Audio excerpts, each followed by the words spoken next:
that film. Oh, well, I sorry. thought that was counting down my hand. Hey, what's up? Welcome back to WillAndDrew movie review. Now, little change of plans. We did originally, we're going to review Planet of the Apes, but that movie didn't stick in theaters very long, so I think that kind of tells us something. Everything happens for a reason, but we ended up seeing Valerian, the City of 1,000 Planets. Yeah.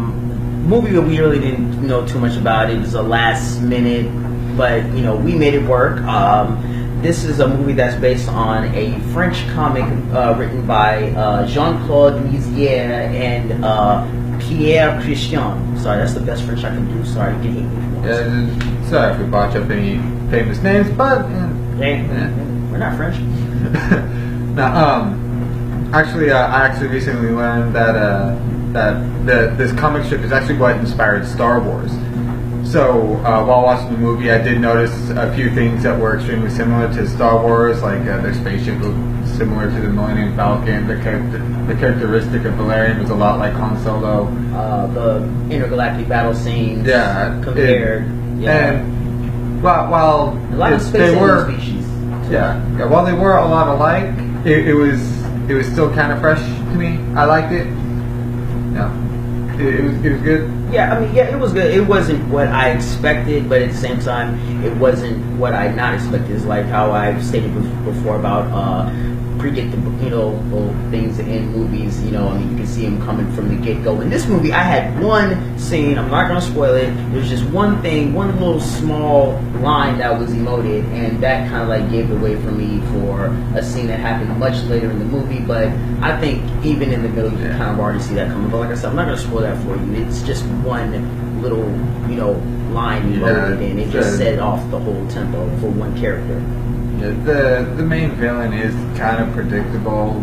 Evil general, he's abusing his power. The whole concept. Starting to try to steal from the plot is the synopsis here is there is a race of beings called they never even identified what the race is, but they're very peaceful. They live in a planet of just pure paradise with beaches, and for most of the movie, when you first start off, I will admit I thought I was watching the opening cutscene of Final Fantasy.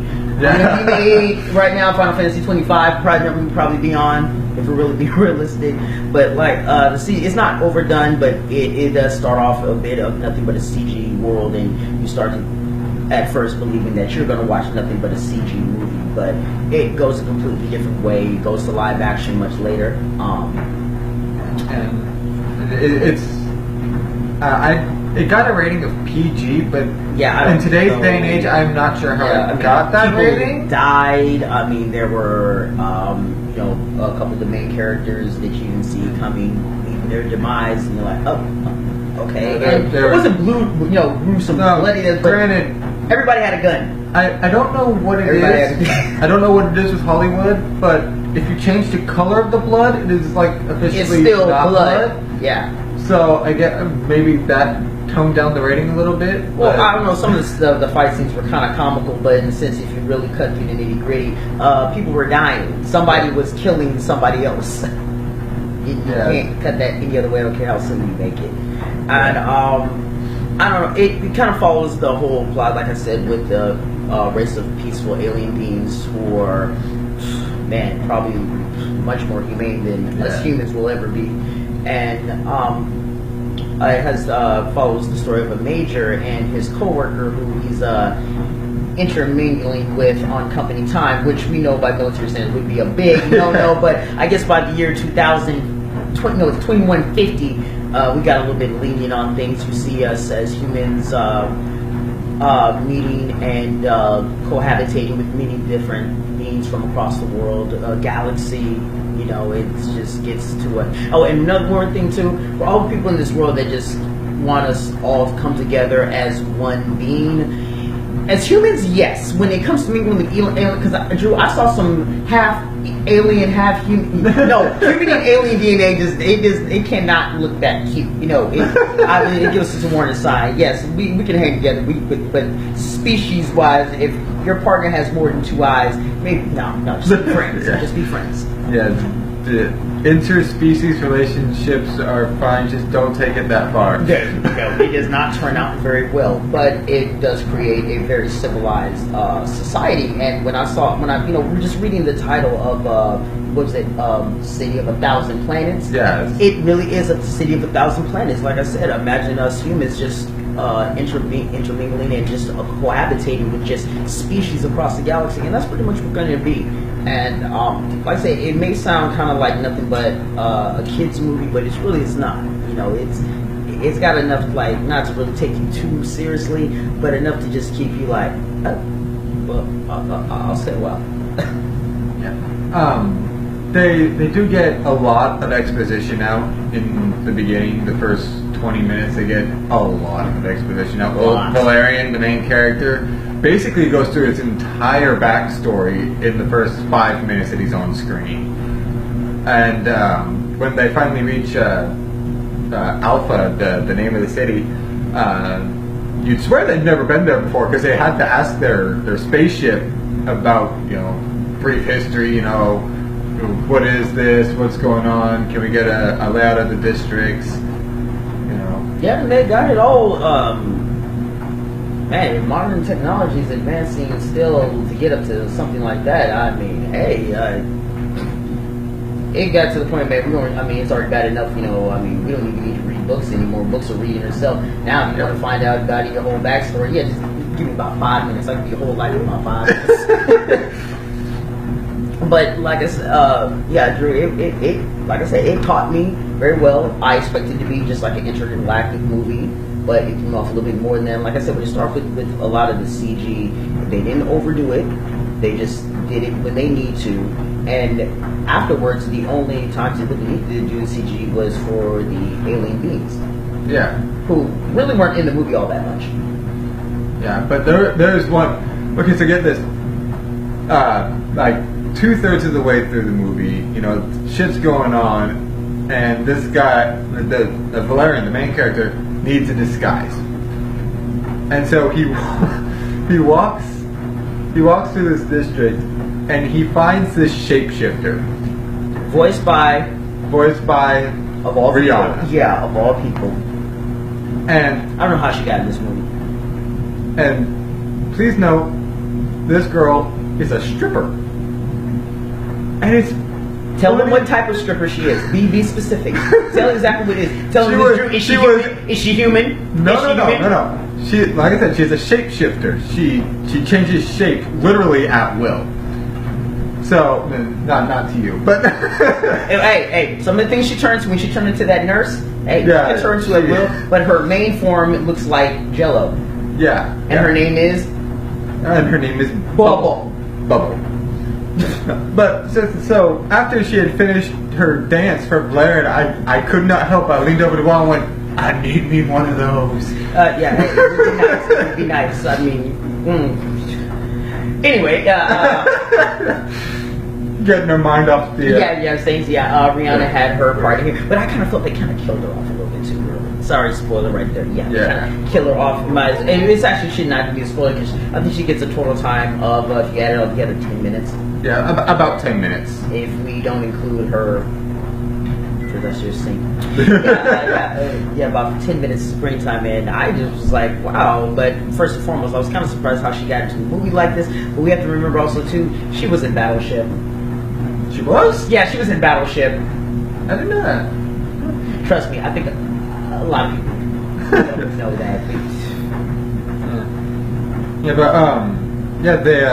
They had this epic little space battle near the middle of the third act.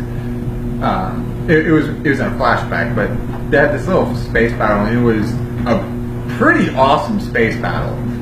There were ships flying around, shit was blowing up, shields were lighting off, and it was awesome. It looked common thing to happen in space battle, ships flying around. Big space battle. You saw Rogue One, right? Yes. It reminded me of that. Yeah, well, like you stated, it inspired a lot for George Lucas's Star Wars series and I can kind of see where many of that's coming from. Like I said, that's what Star Wars was. humans, and meeting intergalactic beings from all across the galaxy. Not just Mars, Jupiter, or Uranus. And it just, what do you like with it? I just said a planet. I can see where the inspiration comes from too. Also, Star Trek as well. Yeah. It's probably got more Trekkies than you do with people following the Star Wars. Maybe that could be debatable. But yeah, sorry we seemed a little bleak about this. Like I said, we didn't know too much about this movie. Just kind of configuring something new since Planet of the Apes didn't survive, and like I said, I think that was probably for the reason. And it was also partly on our fault. We did kind of we missed last week. We work, okay. We have jobs. We have lives. We have to fund this ourselves, but we love our jobs, though. We love them. We love our jobs. And yes, we might believe it one day. Anyway, not the point. But yeah, we just we just had to pick up the ball from where we were standing, and like I say, it wasn't a bad movie, wasn't a great movie, but particularly if you're Star Wars or Star Trek fan, you like the whole intergalactic space battles. There's not too much of that, but when it does happen, it is on point. Like I said, there's CG in the movie, but it's not overdone, and it's only used when it's absolutely necessary. It's not like they CG stuff just because to be lazy. The texturing is very good. You can tell when actors are interacting with CG characters. There's nothing there, but they got it down. Sure, after the movie cutscenes, of course, but yeah, I like the movie, Drew. I give it a see. I say no, we're not gonna go that far. I said out of a 5-star top rating, I'll give it a 3. I give it a 3. I'd say I give it a matinee. Yeah. I'd probably give it about a 3.5. 3.5. Okay. Well, yeah, you're a little bit more the fan to this, right? But I'm just not thinking about it, and I realized throughout the majority of the movie is one main character trying to save the other main character.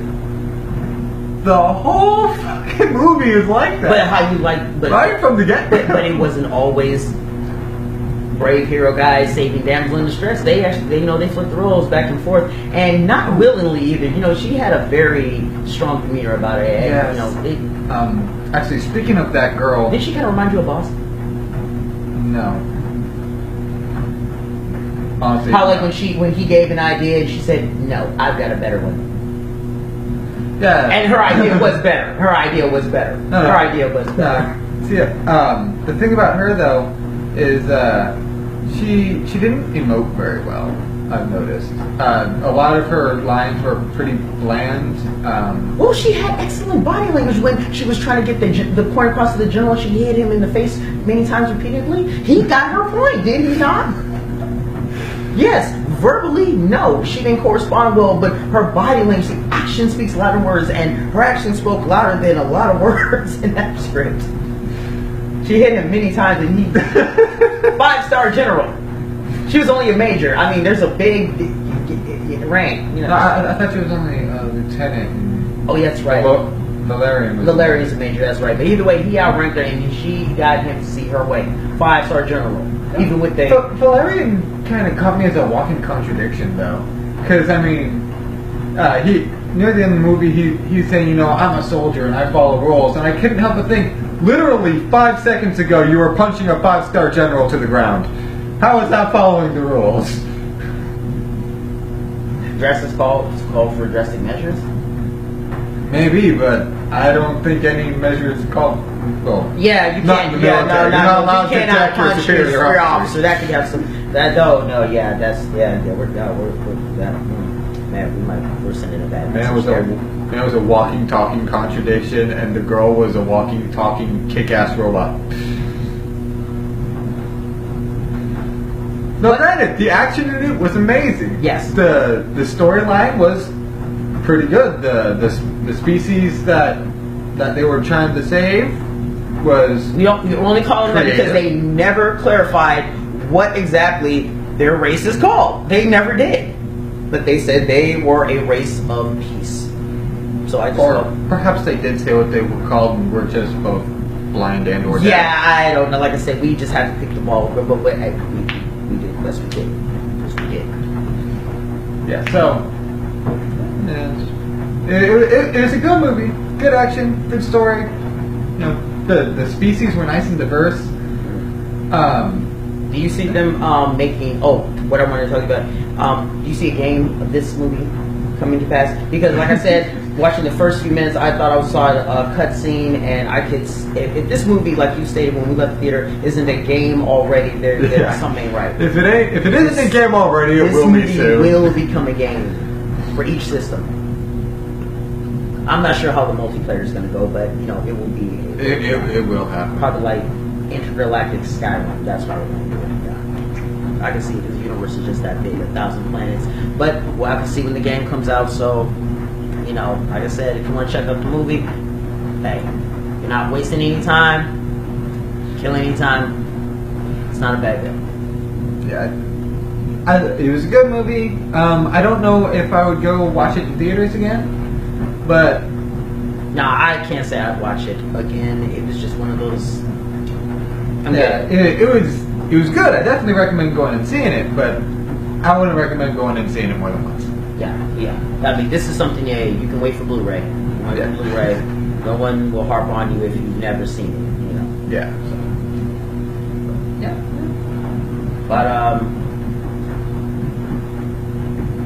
But what we got next on the chopping block? Well, actually, I think it would be best to avoid further disappointments if we don't set the schedule ahead of time. We'll work out movies based on what we can find and what's available to us. Okay, but for possibilities, just to give some insight, we could possibly. We're not doing the Emoji Movie. No. That's exactly what I thought you were going to say. You were saying we're not going to do the emoji. We're not doing the emoji. That's one thing that I kind of wondered if he was going to say. Okay, so that one. Okay, for whatever we do next time, it's not going to be the Emoji Movie. So don't look at that for us. I heard that movie got a 3% on Rotten Tomatoes. 3. I'm not sure if this is accurate or not, but this is what I've heard. Wow. Well, I think like Planet of Apes, maybe there's a reason why we choose not to do that. I mean, we didn't choose it. We didn't choose. They just didn't happen. Just kind of we missed it. Yeah, enlivening up our plans probably saved us from a lot of what you can just watch. So, but anyway, this is Will and Drew movie review. And for the record, Star vs. Forces of Evil is still coming. We are working on it. We got to get this man caught up on it, though. You're going to be limited to what I have to say about this show, because trust me, I've only watched 2 episodes and I'm already like. No. He's seen half of the first part of episode 1 and the first 30 seconds of the second part. Oh, that's right, because it scared the shit out of me so much I ran away. That's right. Anyway, so yeah, we're going to attempt to get him caught up, and we'll do the review of it. Mm-hmm. Yeah. So for next time, you guys, thank you for joining us again. Will and Drew's movie review, and like I said, we will be reading not just movies but TV shows, and I like to get on the topics. Maybe if we can one of these days, just stuff that goes on in the world too. Why not? Why not? It's like we don't notice it. But okay, till next time. Yeah. Later. Peace out.